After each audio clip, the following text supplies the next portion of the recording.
So this is the T3, or the Edge T3, the HD digital video transmission system. Let's have a look at this. So this system right here, I have to say, I've got some, I'm excited about it. I don't think it's going to be replacing DJI or CADX or anything like that. It might give Open IPC a run for its money. This is like one of the flight, but have a look, I guess, like at the video quality. What am I watching this in? Am I watching this in? So this is in 1080, which is, I know you're watching a stream through a stream, but what I'm watching here, it looks pretty clear. So I'd say that's pretty exciting times. I don't know, let me know what you think about this video system. For a second, I thought that was the Sydney Harbour Bridge when I first clicked on this video. It's obviously not. It's somewhere. And let me know if there's sound coming through in the video too. I tried to mute all this for copyright reasons and that sort of stuff. This is in, like, I don't know, just some random, I would almost call this a town in China, I believe. I don't actually know. But yeah, I have to say, and I think this is like a VTOL system as well that they're flying, because they do have a VTOL drone, which I think is in the post somewhere as well, but that has this system built in. I think it looks pretty clear. Like if I pause here and I'm looking at the trees and everything like that, and I like that I'm pretty sure that this is the DVR feed, exactly what you are seeing streamed to your eyeballs, because we've got all the OSD and that sort of stuff. I don't know what the onboard recording is like, or if this is actually, if it records all this stuff on top of the file. But yeah, let me know, like, usable? Absolutely. I don't know what the latency is like. The real interesting part is going to be when this drops out, because this is what I saw in MadTech's stream, is that when it like loses the signal a little bit, it'll just cut away until it comes back.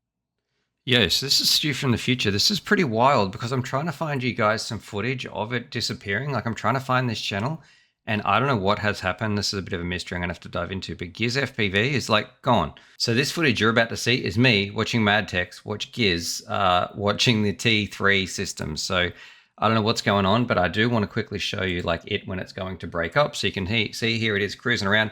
And this is what I talk about too, like the warning of it disappearing. Look, it's frozen. It's still playing. Oh, look, here's the little timer, which is probably the important part. 7, 8, 9, and then it's back and then it's gone. This sort of breakup makes it really unacceptable, like in terms of like FPV. I know this is a wild thing that you're watching. I do wish I could show you that original video. Hopefully we can replicate this in some of the tests that we've got when we actually get it. I wanted to show you this clip in my stream, but it's gone. So I don't know what's happening. Here's the long and short. I don't know what's going on with some crazy footage like that. So anyway, let's continue with the actual stream clip.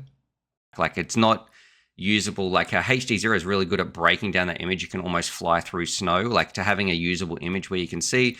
DJI is quite good at like compressing there, so you're getting less and less information, but it's still visible. A lot of systems like this that haven't had any work done.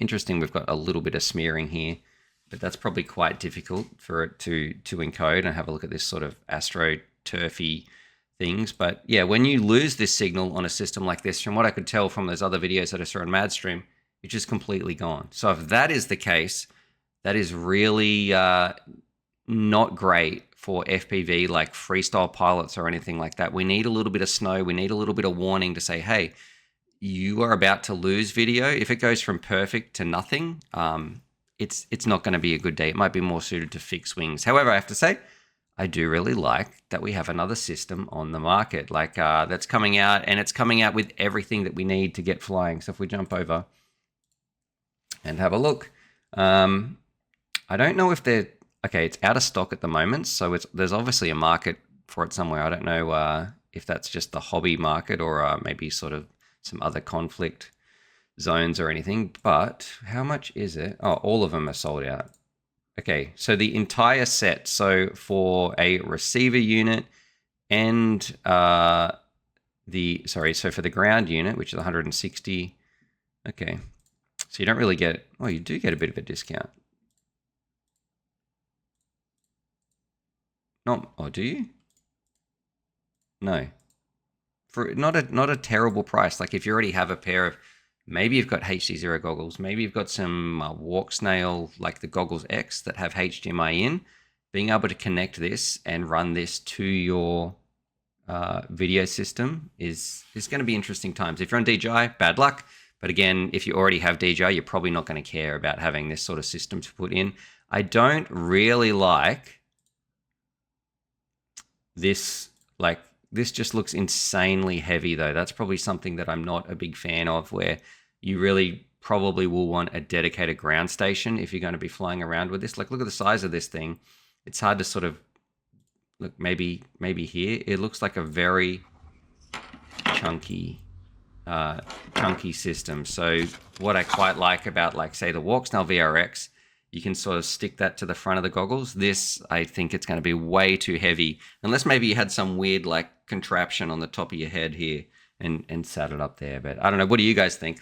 I have to say, I'm excited. It's definitely not going to be for everybody, but this is what we want, especially like the more competition we have, the better. That's why DJI is so good at the moment, because they wouldn't have given us those revisions, or I don't believe, if we had DJI. So maybe you let me know what you think, but DJI gave us those good 04s because of Cadex and the Walksnail systems and everything like that. Like, they saw the 1S market or the 1S boards, they didn't really like it, and they thought, oh, we can try and do that ourselves and give some other options as well, because competition, you know who wins from that? It's us. It's us, the FPV pilots. Now, let's see. The yellow and red bars on the current DJI stuff is a great indicator of signal strength. Yeah, like, it sort of lets you know if you're going to be... what I also mean is, like, when the signal actually does start to break down on DJI, it just becomes a little bit blocky, and it just gets a little bit harder and harder to see. It's like smearing the lens. It becomes more and more out of focus. When you use a system like this, from what I could tell in the video, and I really wish I could find that video, it just like cuts. It just wipes till you can't see anything, and then it comes back till it's perfectly usable. So it's like pulling a blind down and then lifting it up, where when you have DJI, it just breaks down slowly and slowly and slowly, or, you know, just gets more and more out of focus, which is what we need if we're FPV drone pilots. All right, let me pause this. Okay, so you're probably gonna have a little while. That's when the next batch will be available. Hopefully, we have ours here. We can test it. We can find out the pros, the cons, what we like, what we don't like, who it's for, image quality, range, latency, all that sort of stuff. The main takeaway is we got a cool new video system. It's not DJI, it's not Cadex, it's not HD0. And anything that's coming into the market that is going to give us more options, it might not have to be for you, but if it is for somebody and it's maybe offering something that the others don't offer, that could even be a cheaper price. That's amazing for us. Even if you are never going to change the system and you think you don't care about it, a system like this can offer still benefits for you, even if you're locked in and 100% never going to change on the current ecosystem that you have. But yeah, so I thought that was some pretty exciting stuff. Let me know too what you're flying around with, and like what you like about their systems.